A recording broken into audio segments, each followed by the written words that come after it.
What if I told you some of the biggest financial cons in history never made the headlines?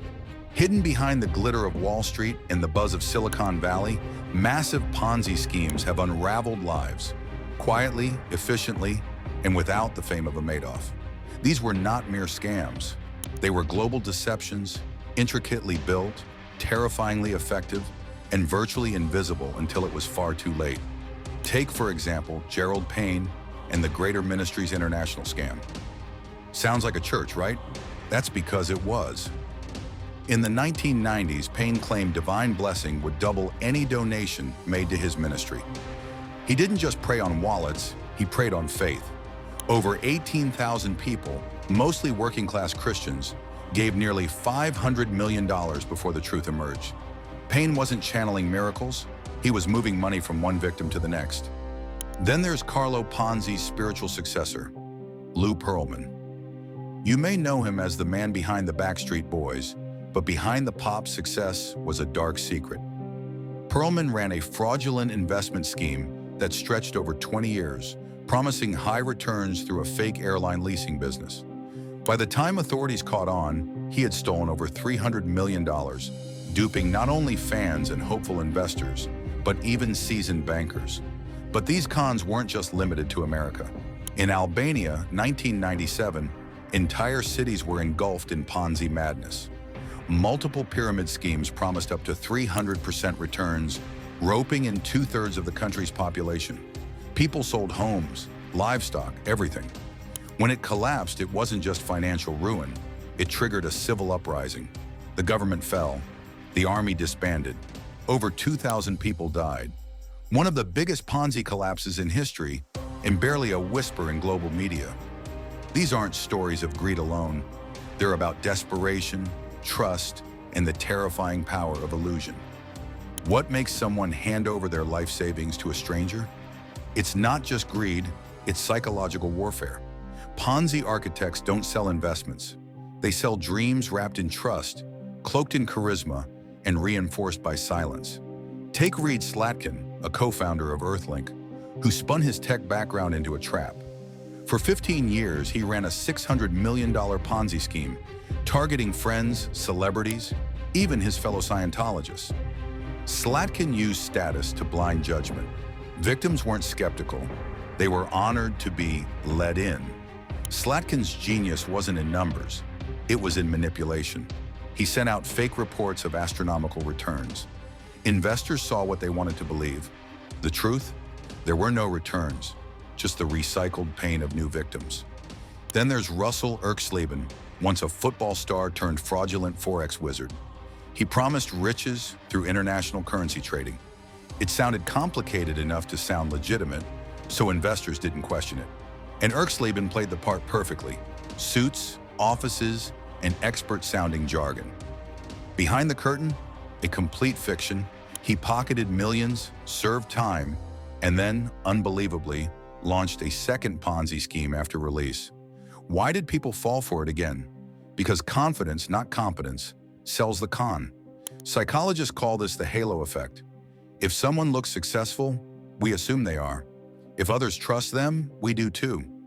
That's how David Eduardo Helmut Murcia Guzman, a Colombian teenager with a flair for luxury, duped an entire nation.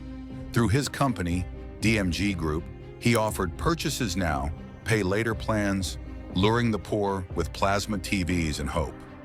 By the time it crumbled, over 200,000 people had been burned.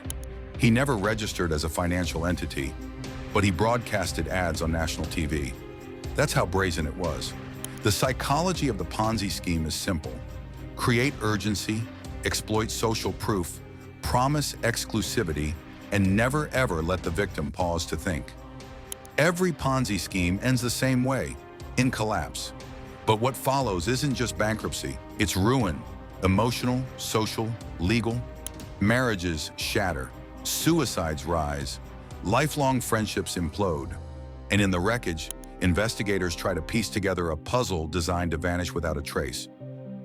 Let's return to David Murcia Guzman, the teenage mastermind from Colombia. For years, his flashy persona and social media stunts kept suspicions low. He bought cars, properties, even Colombian politicians. But in 2008, pressure mounted. The government finally cracked down, and what they found was staggering. DMG Group was moving billions. Investors begged for their money back. Protests erupted. And Murcia, he fled to Panama with a suitcase full of hard drives and cash. He was eventually arrested and extradited, but by then, the money was gone. Thousands were ruined. Families wiped out their savings chasing the illusion he sold.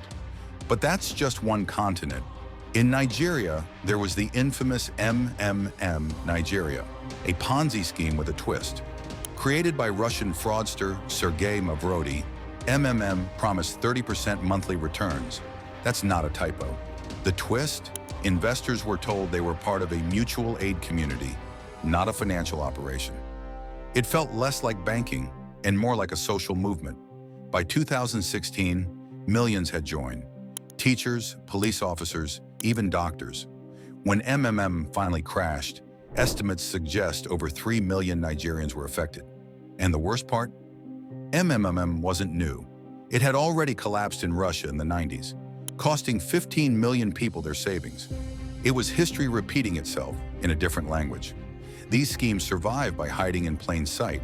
They blend into culture, use familiar faces, or even drape themselves in spirituality. Like Telex Free, an alleged communications company in Brazil and the US promoted as a VoIP business, it lured in over 1 million people, many of them Brazilian immigrants in the US.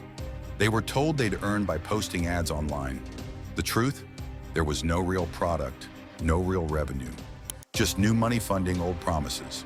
When it collapsed in 2014, families were left destitute. The founders? They fled with millions. It took international coordination and years of litigation to bring even partial justice. The emotional cost is immeasurable. Victims often remain silent, too ashamed to admit they were deceived. Some, like the elderly, never recover financially.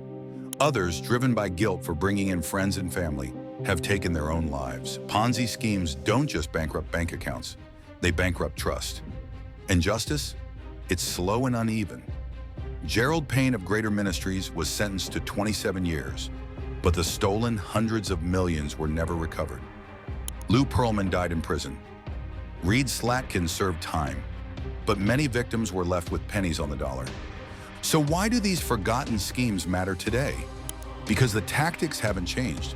They've just evolved, now cloaked in crypto jargon, social media influencers, and flashy startup pitches. Promises of guaranteed returns, exclusive opportunities, and time-limited offers are everywhere. The question isn't whether another Ponzi scheme is brewing. The question is, are you already in one and don't know it yet? If it sounds too good to be true, it always is. Stay sharp, stay skeptical, and never trust what you haven't questioned.